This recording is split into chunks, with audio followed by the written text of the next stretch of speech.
Shoutout kay Katsakino Dukusin, kay Romeo Conchada, Anthony Alon Family, Jervin Chris at sa iba pa nating mga taga-subaybay. At ngayon, ang balita natin, itong Barangay Ginebra ay mukhang bago maglaro, bago sila mag-debut, ay pakakawalan muna yung isa nilang veterano at ito ay si Aljon Mariano. Mukhang ang mangyayari dito sa Barangay Ginebra ay dadalhin dito sa Northport Batang Pier. Itong si Aljon Mariano, pati na itong kanilang rookie na si Paul Garcia para makakuha ng isang draft pick dito sa Northport Batang Pier o di kaya naman ay si JM Calma. Pinag-uusapan pa kung sino doon ang magiging kapalit. Pero malamang ay itong si JM Calma muna ang ibigay nitong Northport Batang Pier. Sa ngayon kasi, mukhang tanggap na ng Barangay Ginebra na baka hindi makapaglaro ngayong season na to itong si Isaac Akgo. Kaya gusto na nilang kunin si JM Calma bilang sentro at magiging kapalit itong si Aljon Mariano at itong si Paul Garcia. Sa totoo lamang itong si JM Calma hindi naman masyadong nagagamit ng Northport Batang Pier dahil ang main center na ginagamit nila itong si Cade Flores at si William Navarro. So, sa tingin ko understandable naman kung bakit bench players din ang ibibigay nitong Barangay Ginebra. Hindi naman masasabi na masyadong lopsided itong trade na to. Kaya sa tingin ko okay yan para dito sa Barangay Ginebra kung makukuha nila si JM Calma. Kapag bumalik na ito si Troy Rosario at si Jamie Malonzo, ang magiging main rotation siyempre ni Coach Tim Cone sa center ay si Aguilar at itong si Troy Rosario. Paminsan-minsan gagamitin si JM Calma.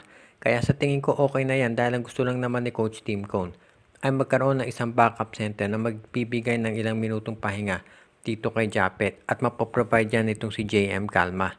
Kaya sa tingin ko magiging fair na yung ganyang klaseng trade kung si Mariano at si Garcia ang ipapalit. Baka sasamahan pa ng second round draft pick ng Ginebra. Pero po pwede rin na Mariano at Garcia na lamang dahil ito si JM Calma kung yung magugunita kagagaling din yan sa injury. Kaya sa tingin ko pwedeng-pwede yung ganitong klaseng trade at hindi naman masasabi na masyadong bias to pabor dito sa Barangay Ginebra. Kung sakali nga na ganyan ang maging sitwasyon, makikita natin dito na itong Barangay Ginebra ay magiging isa dito sa mga matatangkad na team sa PBA.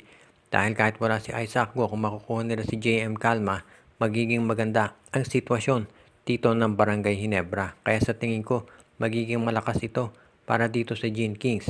Ang tanong na lamang ay kung kailan ito magagawa, kung sa pag-umpisa ba ng mga laro ng Ginebra o kung iintay nila na baka dito sa playoffs kumuha ng big man dahil dyan syempre kinakailangan ng additional players ng Ginebra. Siguro titignan muna ng Ginebra kung ano magiging sitwasyon dito kay Jamie Malonzo na balita ay makababalik na dito sa Commissioner's Cup. Kung makabalik ng maaga ito si Malonzo, baka later na nila kunin ito si JM Calma. Pero kung matatagalan pa ang pagbabalik nito si Jamie Malonzo, ay baka kunin nila kaagad ito si JM Calma para naman meron ding katulong dito si Troy Rosario at si Japet Aguilar sa pagmamando sa sentro ng Barangay Ginebra.